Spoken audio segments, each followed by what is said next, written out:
for your time. Thanks for being on here. Um, I'm guessing this is going to be viewed by a lot of people, but we were actually talking about this a minute ago. So for that one person, or for all the YouTube people out there that don't know you, maybe you can give a short introduction of yourself. Oh man, this is the thing I'm worst at, honestly. I kind of hate talking about myself. Um, I'm Greg Nuckols. I pick up heavy things and I write about picking up heavy things, and I coach people so they too can pick up heavy things. And I like beer, and I like my dog Oswald, and John Hughes movies, and that's pretty much all you need to know about me. Well, do you put down the heavy things you're lifting? Sometimes I do. I mean, most of the time I put them down. Sometimes they get stuck in the rafters by accident, but that's a minority of cases. So Well, I think there's a little bit more to you. You're holding world records, I think, if I'm I, correct. I'm not sure. I haven't checked in a while. I have held three world records. 17, 14, drug-free without knee wraps at 220. I know for sure that one's been broken. 1885, drug-free with wraps at 242. I also know that one's been broken. I think my squat might still be on the books. It was 750 with knee wraps at 242. Um, Last I checked, this was like 6 months ago, it was still the record, but it may have been broken too. I don't know. We don't. I don't really keep tabs on that. I know I have held three all-time world records, and hopefully going to add to that in the future. Well, I think it's important for people to know at least that you know what you're talking about. You also mentioned writing. I think you're pretty good at that, right? I mean, did you get published anywhere maybe? Uh, I'm all right at writing.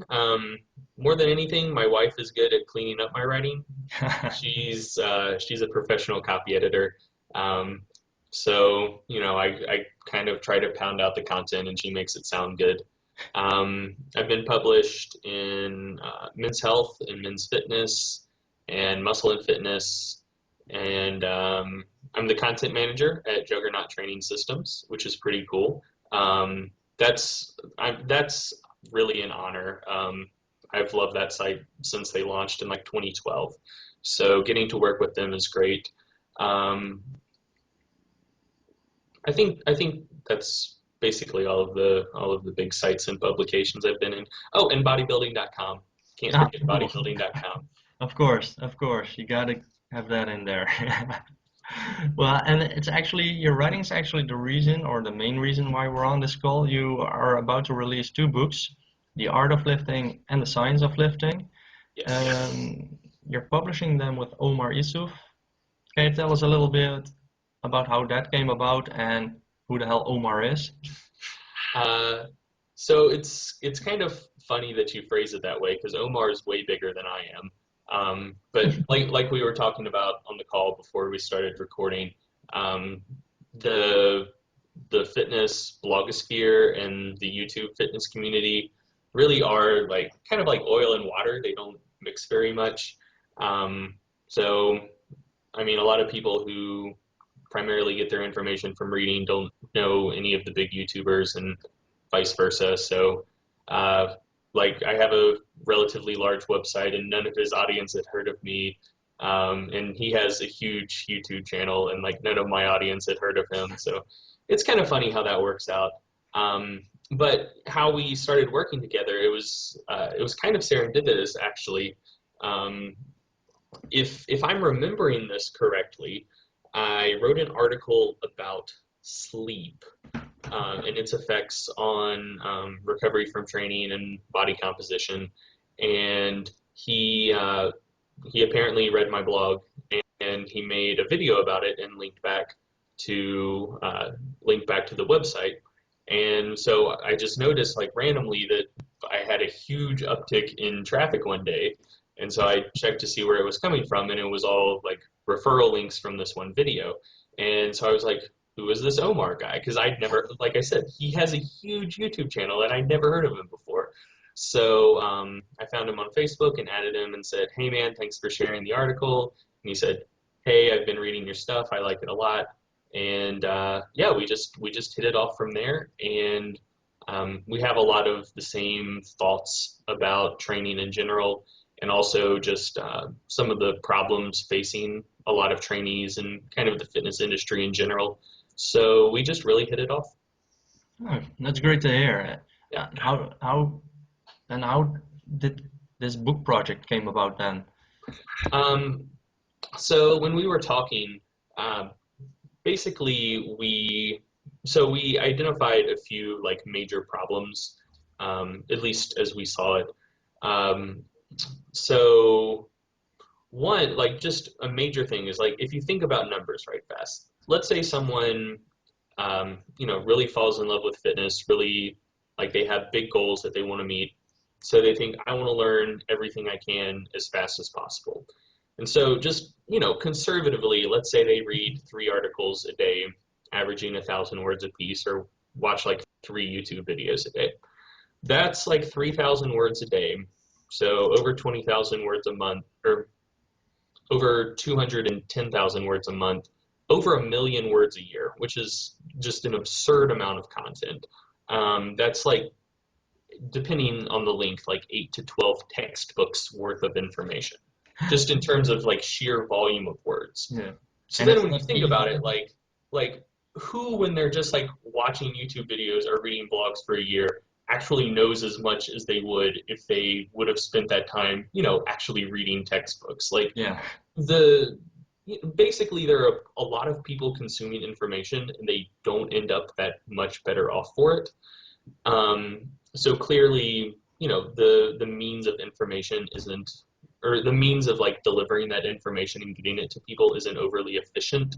So and part of that has to do with just kind of the incentive structure for how information is produced and disseminated.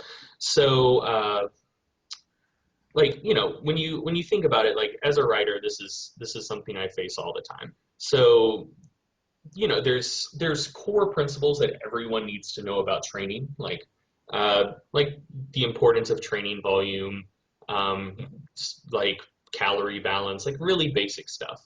Um, but the thing is, like, even though that's like the stuff that makes the largest difference in people's training, it also doesn't make that much sense to write about all the time, because you can only write but so many articles saying like eat fewer calories than you burn and you'll lose weight. Like people aren't going to read that. So Yeah, that's when true. you actually look at like the information that gets put out there, 90% of it is just like esoteric little detail things, that range from anywhere from not overly important to just downright bullshit. And only like a small minority is actually that really important foundational information. So what ends up is like, there's no like flashing red lights on content saying like, hey, this is the really important stuff you need to clue into. Like, if you're the editor for like a major lifting site, you can't be like, hey, we're writing this article about some like exotic variation of circuit training. And just so you know, none of this information actually matters that much, but since we publish 5 articles a week, we needed to throw something out there. Like that doesn't, like, you have to be competitive in the marketplace, like you have to present everything you're saying like it's super important. Yeah. And so like people never like establish that base of like, here's the stuff that really really matters and now we can build on it. So because of that, like a lot of just fads and BS can spread. So uh, just a simple example, like ketogenic diets or something like that. Like people when they hear about keto diets for the first time, like it's easy to sell someone who doesn't know very much about biochemistry that keto diets are magical, because you just talk about the evil insulin fairies, and if you have insulin you're going to store fat and you're not going to burn any fat, and then you get diabetes and then you die. But like if you know if you know anything about biochemistry, which most people don't, you know that, like, one, that's not really how it works. Like, it's insulin's mechanisms of action are much more complicated than that. Two, even without insulin, you have a peptide called ASP that can cause you to store fat just from fat consumption. So it's not like keeping insulin at 0 is going to magically make you burn all of your fat and not allow you to store any. Um, and just like stuff like that, people can be fed that bill of goods because it doesn't get through their head from the very start that calorie balance is number one. And there are plenty of examples of, kind of fatty stuff like that in nutrition, fatty stuff in training, like training information. And if people had that foundation from the get-go, none of it would be able to take hold.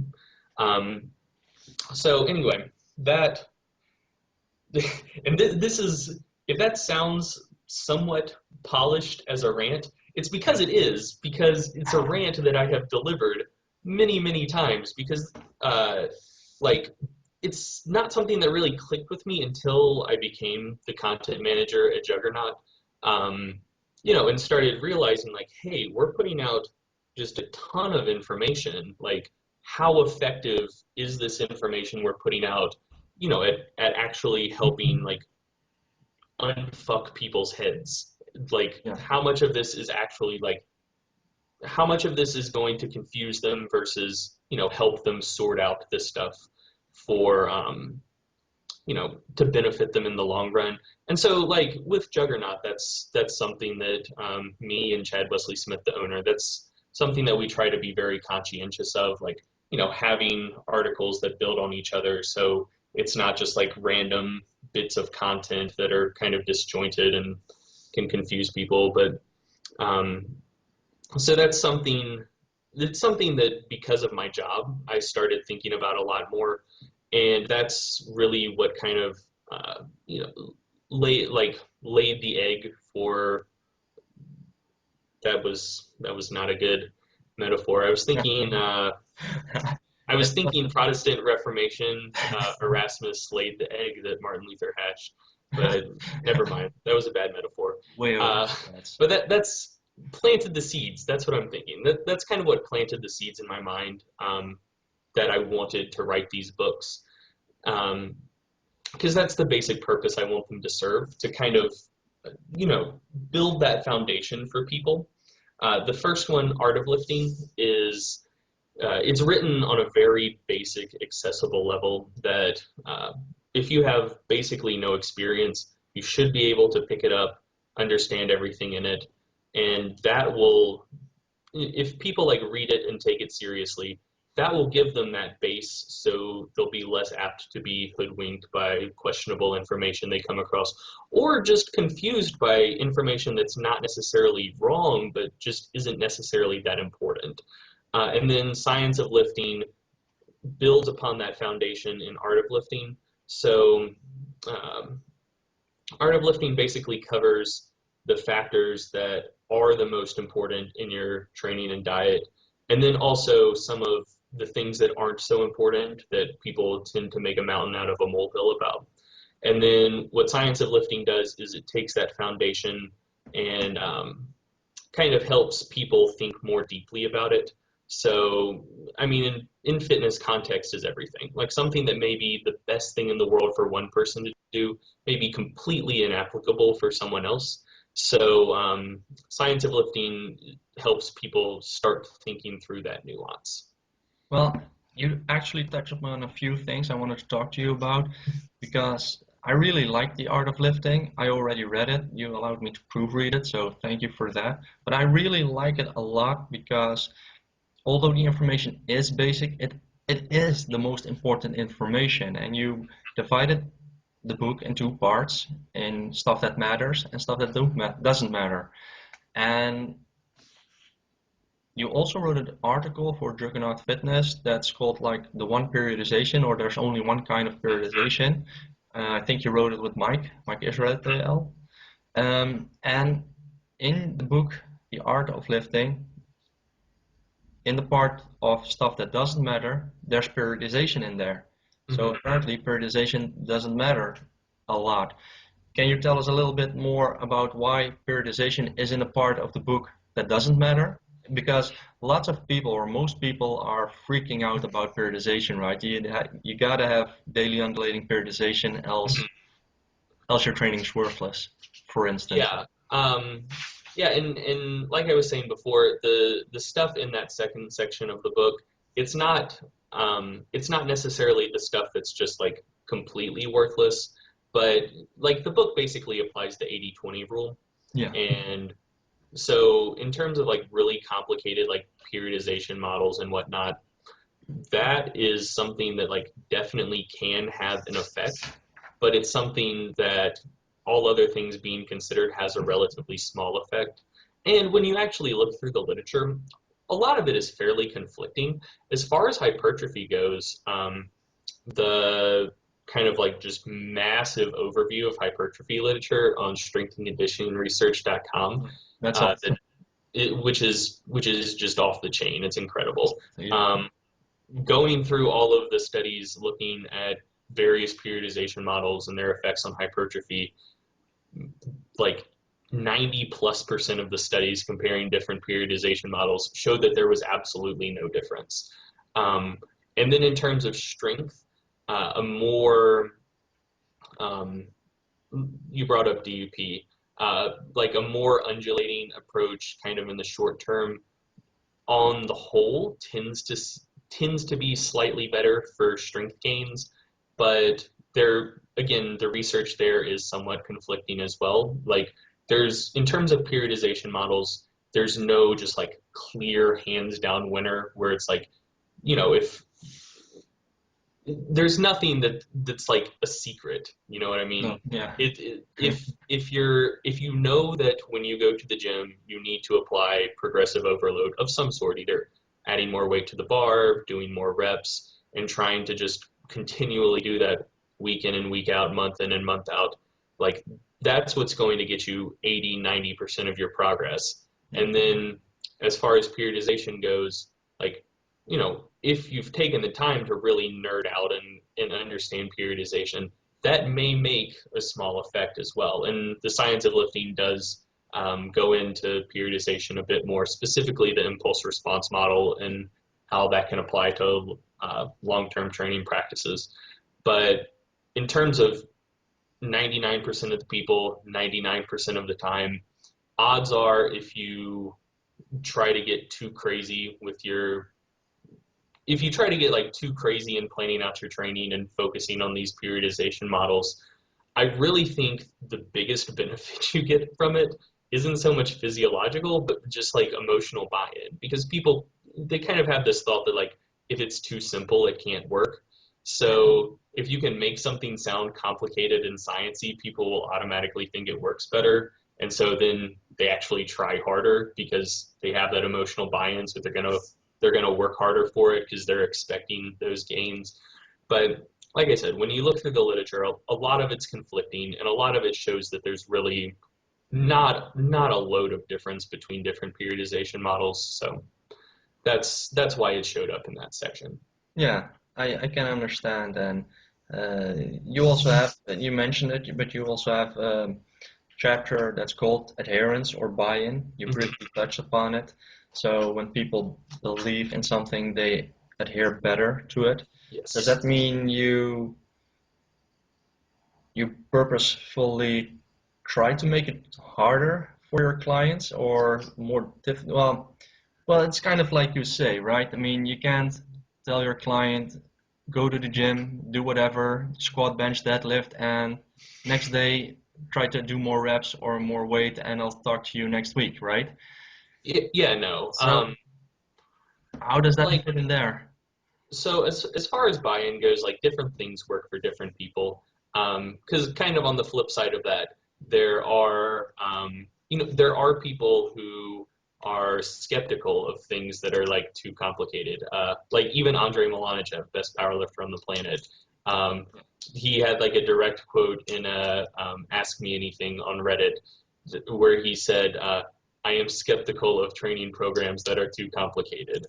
Like, so, and there are definitely people like that, like the back to basics people, where if you throw something super complicated at them, like that automatically sends off alarm bells for them, and they're just like, why am I doing like all of these exercises? Why am I not just doing three exercises? And like, why are we waiving volume and intensity like this? Why don't I just try to do more? And so, and then again, on the complete opposite end of the spectrum, other people, like, they assume that if something is too simple, it's ineffective. So they want to see like more complexity. And the more and more people I train, um, like the more and more I'm convinced that the that the most important contact you have with them is like when they first sign up with you. So if you're training them in person, like the first time you chat with them about training, or if you're training them online, having like a really like comprehensive like intake questionnaire. So you basically like you get an idea of what they're expecting. So, you ask them like, what types of things do you like and not like? What types of things have worked for you and haven't worked for you? And basically like get an idea of what they expect to work. And then, if you know anything about programming, you can take that basic framework of, the types of things that they're expecting to work, and then build a solid training plan around that will allow them to accomplish progressive overload and super compensation and all of that. um, but uh, like I said, I've become more and more convinced that a lot of it is just the first training plan you send them. When they open it, it should be something that they look at and be like, oh yes, I expect that this will make me stronger. Yeah. And as long as, like, physiologically, as long as it's not just absolute garbage, it's going to work 99 times out of 100, because the most important factor is just effort. Like, Yes. if someone applies 100% effort to a relatively crappy plan, like, they're going to get better. And if someone applies 50% effort to the best plan in the world, it's not really going to accomplish much. So, listening to what your clients are expecting, and kind of working within those bounds and establishing that trust initially, that's going to get them to work harder. And ultimately, getting them to work harder is going to get them better results than any sort of super complicated periodization model. Well, I think I can agree. And what I find is that people who focus on the basics are also the people who tend to train more via auto-regulation or listen to their body, and that causes them to waive the intensity and volumes and whatever Mm-hmm. automatically, as opposed to the people who try to overcomplicate things. Mm-hmm. There you actually have to need to program it in, because else they just run into a wall, because they are just following the program and keep Mm-hmm. following the program you send them. What's your opinion on that, or is your experience the same? No, yeah, it definitely is. Some people just get in their heads too much.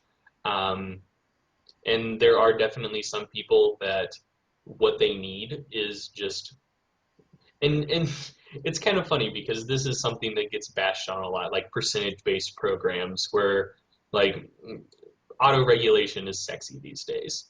But there are some people where, like, if you leave too many decisions in their hand that they have to make when they're at the gym, they're just going to get in their heads and freak themselves out, and they're not very good at objectively assessing, um, was that set an 8 RPE or a 9 RPE? Exactly, And yeah. so there are some people that I would say, like, a plurality, if not a majority, a lot of people, like, they just want, you need to hit these sets, these reps, and you will get stronger. um, and I feel like part of that is like trust in the coach as well. Um, because I mean, a lot of people, like, they're seeking out coaching because they don't really, well, because they don't trust themselves to do it, basically. Like, why would you pay someone a couple $100 a month to write training programs for you if you trusted yourself to do it? So, since they do have that level of trust that you're the expert, then if you kind of like shift the balance of power and be like, oh wait, actually, here's a basic framework, but you have to make 90% of the decisions when you're actually in the gym. Yeah, Like that throws a lot of people for a loop. Then on the other hand, there are certainly people who kind of balk at all of that structure. Um, you know, and like I was saying about like client intake forms, like that's something that you need to get a feel for pretty soon, and make sure that like the level of structure in the program matches the level of structure that that client wants and expects. that's a great tip. It really is. And another thing is, well, and it basically that's the whole, I think the whole essence of your Art of Lifting book is like optimization, being the best, or having the best program, or having the best diet. Can you tell a little bit about that, or your opinions on that that are in the book? Yeah, if there's this is something that like I'm sure a lot of people are going to tune this out because this is another relatively polished rant because it's one I've delivered many times. If there's a word that just really rubs me the wrong way in any sort of health and fitness information, or really any sort of biological science in general, it's the word optimal or optimization. Like it's just philosophically, it's a completely bankrupt topic when you're talking about complex biological systems because like okay, optimal, like that's a point you're headed for. That's every all of the inputs and outputs in the system are perfectly matched. Well, all of the inputs are like perfectly aligned so you get to the largest possible output. And like that's I see it as like a buzzword, like a sales word almost, because how the hell are you going to know you've optimized it? You know what I mean? Like, That's true. sorry, Um, that's an alarm to take my dog out to pee. Um, you need to go, no, or it's still fine. clean Like up? he can wait. He's a good pup. Um, Okay. but yeah, like how are you going to know that you've optimized like a complex system? It's not a math equation where you solve for x and it's like the largest possible value of y because you can do that in an equation that has like two, three, four variables. Your body, like holy shit, there's billions and billions of things happening all the time. So you can like the concept of improvement. That's something that you can really sink your teeth into. Like, where am I right now? You can quantify where you're at right now. How much do you weigh? How do you look in the mirror? What are your lifts? And so you can quantify that and then say, what is better than that? And obviously, it's improving any of those metrics. Like, you can sink your teeth into better. And also, like, rate of progress. So, I've been either like I've been stalled on this program or I've been plugging away at it for a while and just making super slow progress. So, I know my rate of progress. If that improves, then that is better.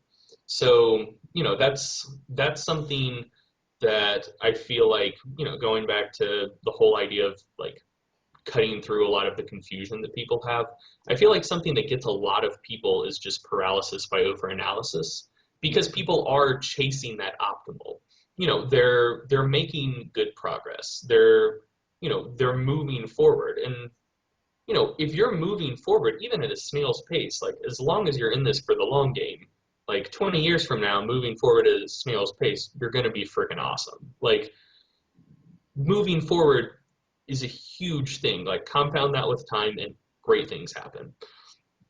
But then, when people have this idea of optimal and they're constantly trying to pursue it, it's like, well, I'm making this rate of progress now, but if I do this like, sexy new kind of periodization or, if I plugged in this like other exercise here, would I make even better progress? Like, would this optimize my training routine? Like, would timing my macronutrients like this optimize my diet? So, I lose just a little bit more fat. And so, like, people are trying to make like all of these decisions that are super like detail oriented decisions that even if it does bring about improvement, it's going to be just very, very minuscule additional improvements. And so like, but that's the stuff they fixate on, and then they lose sight of, like, they miss the forest for the trees. And that's the stuff they focus on instead of, the really basic important stuff that's going to net them 80 or 90% of their progress. And so they end up overanalyzing things and then, making stupid mistakes that they wouldn't have made if they were just focusing on those high return on investment things. I agree, and it's actually one of the reasons why I'm actually a big fan of fractional plates, because they just allow you to put weight on the bar, right? That's basically the most important thing. And as long as you're putting weight on the bar, like you mentioned, even at a snail pace, in a year, it's going to be Mm-hmm. huge progress even. So yeah, that's true. And all this optimal and optimization, does it tie in with minimum effective dose and maximal tolerable dose? It's something you talk about in Science of Lifting, I think. Yeah, to a degree it does. So, and this starts getting into, like, more nuance and, um, like, what kind of things matter to what people. So, again, like, a lot of fitness information, like, if you're writing a blog post and you're trying to, like, be competitive in, like, the larger blogosphere, you're competing for site hits with everyone else. Um, it's kind of easy to kind of eschew context. Like, people who read my stuff know, like, as soon as they open up an article, it's like, what you're getting yourself into. Word count 6,000, and then 90% of them just close the page right away. But that's fine. Uh, not really. Actually, I've been very pleased with my time on page numbers. Basically, okay, so this is an aside. Um, and I guess it's kind of something more like business oriented. And this podcast, I'm primarily practical oriented. But so other, like, trainers and bloggers who are reading this, the biggest thing that made a difference for, like, I mean, string theory has basically tripled in size in the past 6 months in terms of unique visitors and page views. And really what made that start happening is when I stopped treating my readers like children. And, like, because, I'd read, like, yeah, I'd read all of the stuff, like, here's how you craft a good blog post. Like, here are the elements it needs to include. It can't be too complicated. That's going to turn readers off, blah, blah, blah. And, like, that was just kind of like a soul crushing thing because, like, I was writing stuff that I wouldn't read, basically. Um, and so I just wasn't, like, super passionate about it.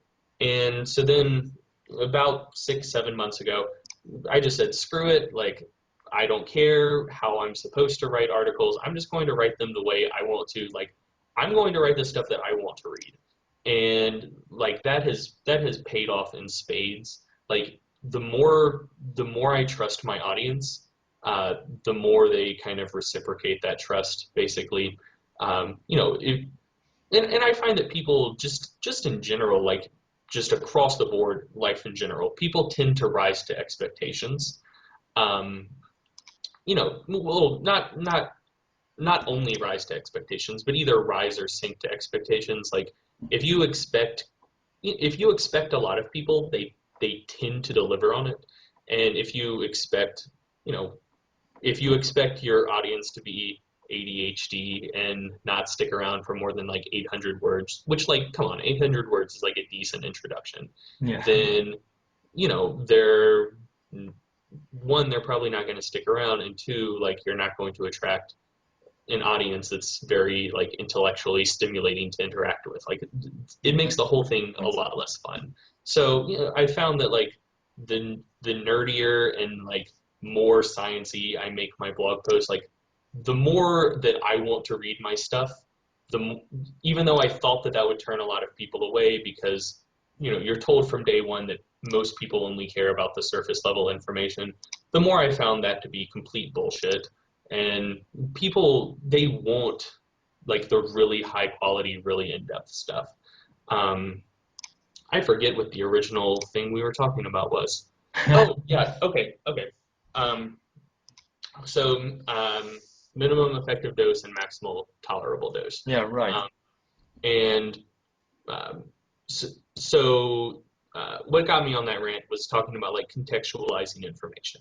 So uh, that whole chapter kind of like ties the first book together. I'm pretty sure. My thoughts exactly. Yeah. No, no, you're right. It was the last chapter in the second book. Yeah. It kind of ties the whole series together. Um, Oh, because it basically sorry to interrupt you, but it was in the first book first, right? The I think at least, or am I mistaken? Or are we not going to go there? it doesn't really matter. It's in one of the two books, and it's a two-book package, so it's in there somewhere. um, it's the last chapter of one of the two books. Yeah, Um, sounds lifting. man, now I just sound all disorganized, like I don't even know what's in my own books.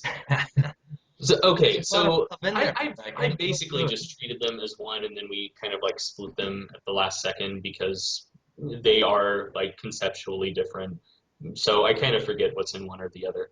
But anyway, so yeah, talking about contextualization. So for some people, like minimum effective dose is all that really matters because, like, these people they don't have like super lofty goals. Like they want to lose a little bit of weight, they want to get a little stronger, they want to feel better. More than anything, they're just trying to improve their quality of life.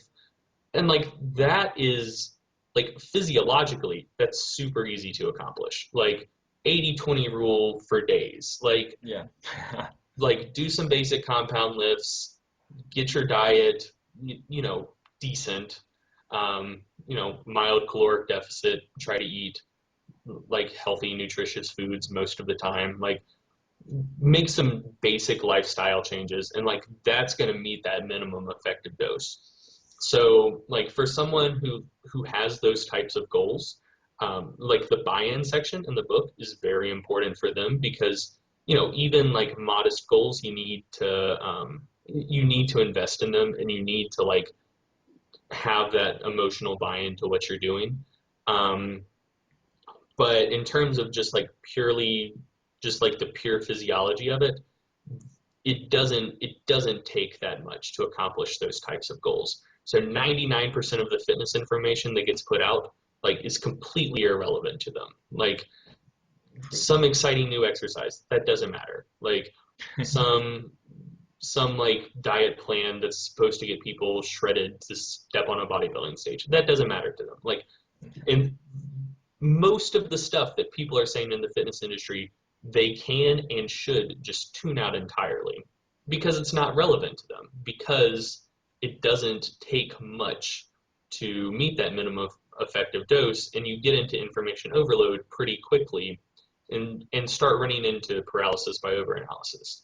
But then when you're talking about maximal tolerable dose, that tends to be people who have like super grand aspirations. So, if someone wants to get to like 5% body fat to compete in bodybuilding, or if someone wants to break a world record in powerlifting or something like that, then if you kind of have a balance of things that matter and things that don't matter in training, for someone just trying to meet minimum effective dose, a whole lot of stuff doesn't matter, and not very much stuff does matter.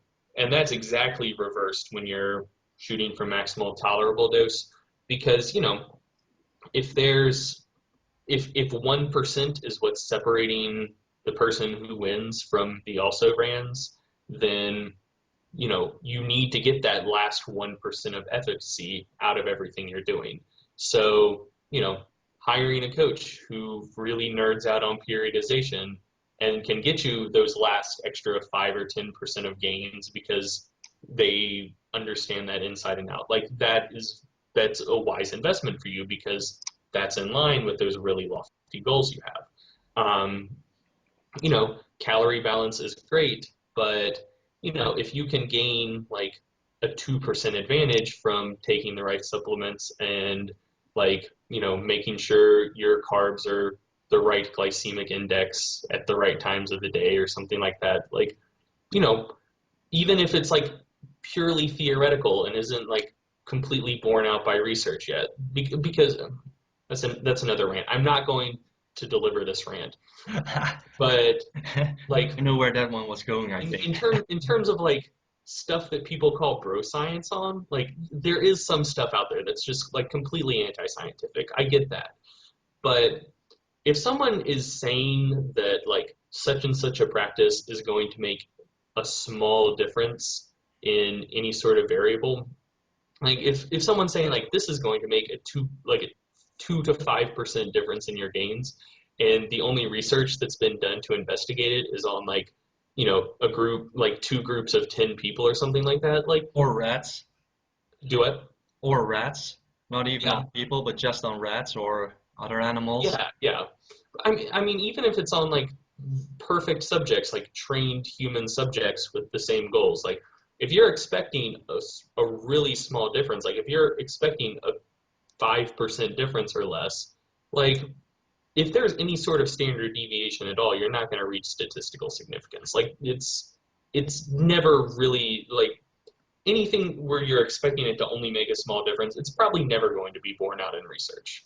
Um, so there is when people if someone's talking about getting down to like 5% body fat, and it it may be the difference of holding on to like an extra 200 grams of muscle over a 16-week prep, like you're never going to be able to set up an experiment that's sensitive enough to detect that. So yeah, those little things that a lot of people may think are bro science, but all of the top pros in a certain sport are doing, which tends to be effective, like that a lot of people have found anecdotally to be effective over time. Like, if you're a minimum effective dose type client, like none of that stuff matters to you. But if you want to be number one on the stage instead of number two, or like, if you're going to be within 5 pounds of breaking a record, then yeah, like even if it's not completely supported yet, like if it's not if it's not shown to be harmful, if even if just theoretically it may be beneficial, like it's worth giving a shot. You know what I'm saying? Yeah, definitely. And I agree on that. Most people are just don't need to worry about any of that. It's just when you step on the stage, then it becomes important. But people tend to focus on the little details, like you mentioned before. Let's continue a bit on your Science of Lifting book.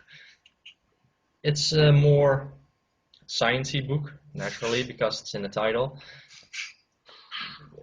Can you tell us a little bit about the stuff that made the book? Is it like basic scientific stuff like general adaptation syndrome, or is it really hardcore? So it starts with more of the basic stuff, and then just goes into more and more detail as the book progresses. Um, What would you say is like the biggest takeaway people who are reading it, or should be the biggest takeaway for people who are reading that book? so I think the biggest thing it really brings to the table is kind of introducing people to model-based thinking. Um, What do and you mean by that? I mean, I think a lot of people don't know what you mean about model-based thinking. yeah, that's what I was about to explain. So Sorry to interrupt. so so going back to the mini rant about complex biological systems, um, you have you have just a ton of inputs and a ton of outputs, and it's hard to quantify all of it. And you know, basically, if you okay, take something as basic as muscle hypertrophy. Um, if you want to know like everything that's going on in the muscle, like to bring about muscle hypertrophy, there's the obvious ones like muscle protein synthesis and muscle protein breakdown. And then you also have like local autocrine and paracrine hormone production. You have like various cytokines and their effect on like satellite cell activation and Now you're just making stuff up. no, I promise I'm not. And just like all of these like little enzymes and mechanistic pathways like mTOR, AMPK, stuff like that. And so, basically, if you're trying to understand everything that's going on, in like, so I'm taking muscle hypertrophy, which is something that's really basic, and there's no way to know everything. It's simply not practical for a day-to-day practitioner to take the time to understand every little thing that's going on in that process. So what a model does is basically it takes all of that information and kind of shrinks it down to the two or three most important factors that kind of get you from the inputs, the training inputs, the diet inputs, to the outputs. And, it may not be like a perfect one-to-one representation of the reality of what's going on, but it makes all of that just massive amount of information manageable. So one, you can deal with more variables at a single time. So you can understand how, it's easier to understand how like two models fit together than trying to put together how the 17 variables that go into each model all mesh together with each other. So it makes a lot of information manageable. And then also, like, especially in a day-to-day gym setting, it makes it a lot easier to think through problems quickly and make decisions on the fly. Again, because you don't have to process as much information to make informed decisions about it. Okay. Well, that was a long talk. I hope people get it, but we'll see. It's like you say, right? I mean, the more nerdy it gets, the more of the right people you're attracting or listening to it. Also in the book of models, there's a lot of theoretical uh, theories or models like general adaptation syndrome, the fatigue masks fit two-factor fatigue model. Um, but you're also talking about like strength versus mass gains, and and we'll get to this later because I always think it's interesting. It's like specificity of adaptation with training experience. But what are you telling us in the book about strength versus mass, for an example? Okay, so yeah, that's for most people, that's going to be kind of a nonlinear response. So people's first days in the gym, they tend to find that they get a lot stronger really quickly, um, but they don't have like the same type of like physique improvements to match it. So if your first day in the gym, um, you're squatting like 100 pounds, and you go from squatting 100 to 300, you may put an inch or two on your thighs while you're at it, but it's not going to be the same type of like mass difference as going from like a 300 to a 900-pound squat. Yeah. So there's kind of like that nonlinear response. A lot of people tend to be like kind of disappointed because they're like, hey, I can lift all of this, like I can lift so much more weight than I could, but I really don't look that much different in the mirror. Um, so what it goes into in the book is basically why that is. So um, before you can really start training a muscle really, really hard, you have to be able to activate it well. But before you can really do that, um, your your brain basically has to learn the motor pattern. So those initial strength gains, the vast majority of them come just from perfecting that motor pattern. So uh, kind of if you have like two axes, x-axis is mass gains and y-axis is strength gains. Initially, when you start, it's going to be pretty much just like steep vertical, like a whole lot of strength gains with very little mass gains, because the vast majority of the gains are neurological. But then a mistake a lot of people make is um, they assume that those same methods that got them those initial strength gains are going to then continue getting them strength gains.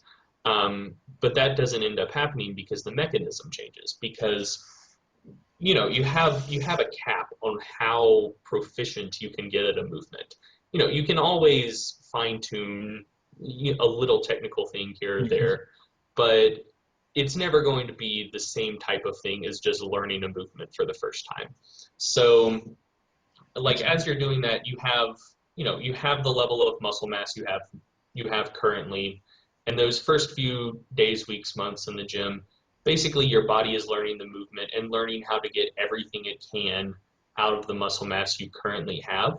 So then if you keep applying those same training methods, you're probably not going to get that much stronger because you just don't have that much strength you can keep eking out of the same amount of muscle mass. So then the training focus needs to shift to more of like a hypertrophy based training because, simply, well, just to reiterate, you can't get that much more neurological efficiency out of a muscle to keep making those same level of strength gains. So at a certain point, basically you're going to have like a straight like slope of one line that's between those strength gains and mass gains, where as you add X amount of muscle, you gain X amount of strength.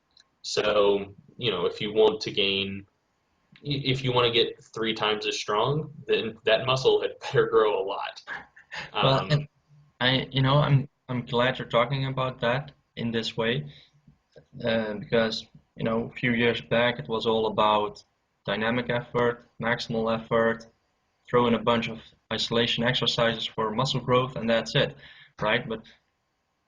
And you wrote on your blog about it, why powerlifters should train more like bodybuilders, and that really hit upon the things I think are important too, because the only way to get stronger is to get bigger after a certain point, like you mentioned. And I think it's really important that people understand it, because I think, well, maybe the shift is focusing toward it now, but I think still a lot of people are focusing a bit too much on purely the strength gains. Mm-hmm. Well, and I forget where I heard this quote initially, but it rings very much true. As far as strength sports go, weight classes are height classes in disguise. Um, That's true. so, uh, like, I'm not making this up. I had a guy email me. This was a couple months ago now, and he was like, "Hey, would you mind checking out my squat?" I was like, "Yeah, sure, no problem." So he sent me a video. Super lanky guy. Um, and like his squat form didn't look bad. Like there were a few little things he could tweak about it.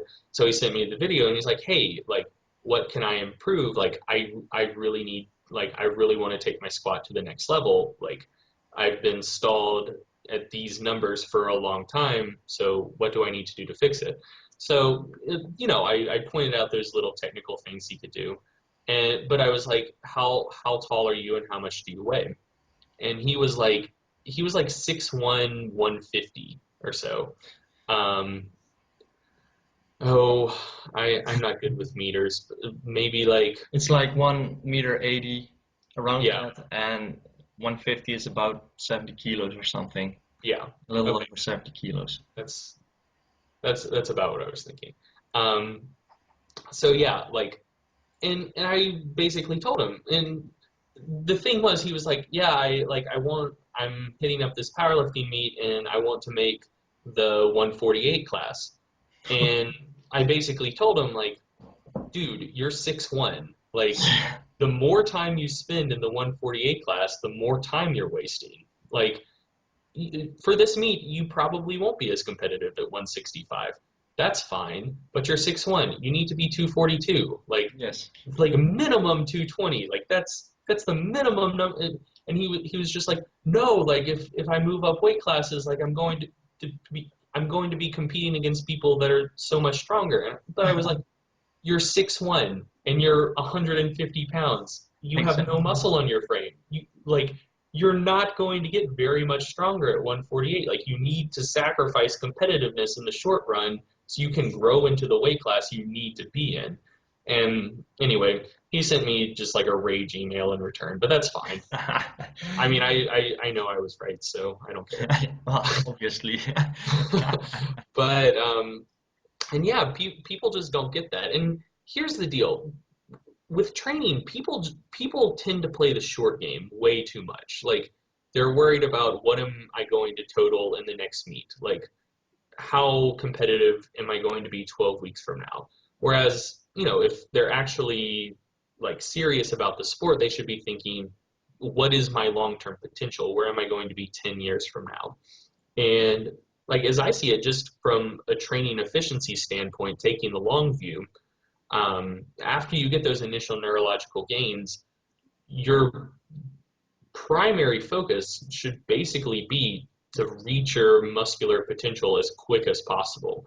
And if that means, training more in the hypertrophy range and not doing quite as much heavy work, yeah, you're going to be a little less efficient with heavy loads. You might be a little less competitive in the short run. You're going to move up weight classes a little bit faster, so, you're going to be less competitive. You won't be quite as competitive as you may have been in a lighter class in the short run. But then, as you do start nearing your muscular potential, then you can do more like very specific powerlifting, heavy style training, and those neurological gains, they'll come back very quickly. And if you're adding like a lot of neurological efficiency to a huge muscular base, well, you're going to wreck worlds. Like you're never going to be more than 2 or 3 months away from just dominating people. But if you're just constantly focused on like spending all of your time and energy making sure that you're hyper efficient with heavy loads, and that ends up costing you training volume. So it ends up, taking you twice as long to end up reaching your muscular potential. Then, you just spent twice as long being as competitive as you are capable of being.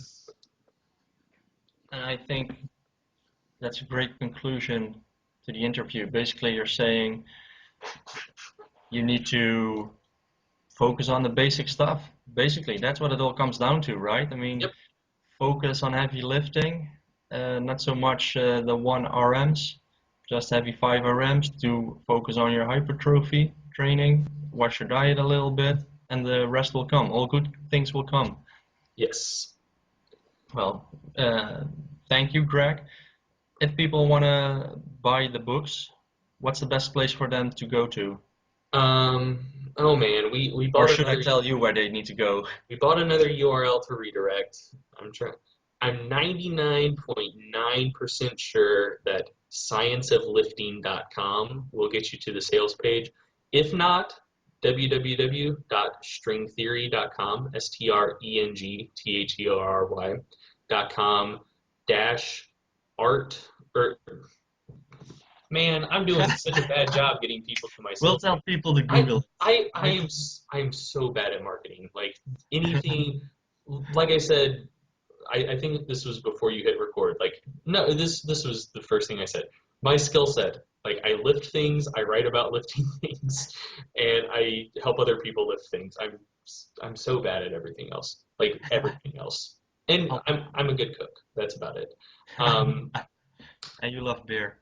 and I love beer. Yes, I can metabolize ethanol with the best of them. 99% sure scienceoflifting.com. Can you just put a link in the description? I'll do, man. I'll Okay, do. I thanks. mean, we'll send people on the right path. So again, thank you, Greg. Thanks for having me, man. I'll talk to you soon, man. Have a good one.